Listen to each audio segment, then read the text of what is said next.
রাজধানীবাসীর সুবিধার্থে rapid pass card অনলাইনে recharge করতে মোবাইল অ্যাপ উদ্বোধন করেছে ঢাকা পরিবহন সমন্বয় কর্তৃপক্ষ ডিটিসিএ। এর মাধ্যমে মোবাইল ব্যাংকিং এবং ভিসা ও মাস্টার কার্ডের মাধ্যমে র্যাপিড পাস কার্ড রিচার্জ করা যাবে। জুবাইর আহমেদের রিপোর্টে বিস্তারিত। নভেম্বর থেকে মেট্রো রেলে র্যাপিড পাস ও এমআরটি পাস কার্ড অনলাইনে রিচার্জের সুবিধা চালু হয়েছে। ফলে যাত্রীরা ঘরে বসেই মোবাইল ফোন বা কম্পিউটার ব্যবহার করে র্যাপিড পাসের ওয়েবসাইটে প্রবেশ করে অনলাইনে রিচার্জ করতে পারছেন। এবার সেই সেবাকে আরও সহজ ও ব্যবহারবান্ধব করতে র্যাপিড পাসের জন্য একটি অ্যাপ প্রস্তুত করেছে ঢাকা পরিবহন সমন্বয় কর্তৃপক্ষ ডিটিসিএ।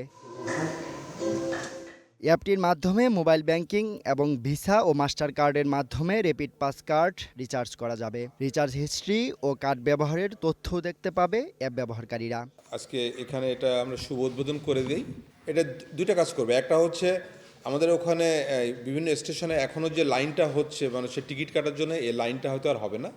সেকেন্ড অফ অল, অনেক ইজিতে আমরা ঘরে বসে জিনিসটাকে আমরা এই কার্ডগুলোকে আমরা চার্জ করে ফেলতে পারবো। সিস্টেমটাকে কিছুটা বাইপাস করে যতটুকু সম্ভব আমরা গ্রাহকদের জন্য একটা সেবা নিয়ে আসছি।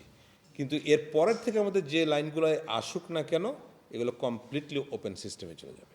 ডিটিসিএ এর নির্বাহী পরিচালক ডক্টর মোহাম্মদ মশিউর রহমানের সভাপতিত্বে অনুষ্ঠানে আরও উপস্থিত ছিলেন সাবেক নির্বাহী পরিচালক নীলিমা আখতার।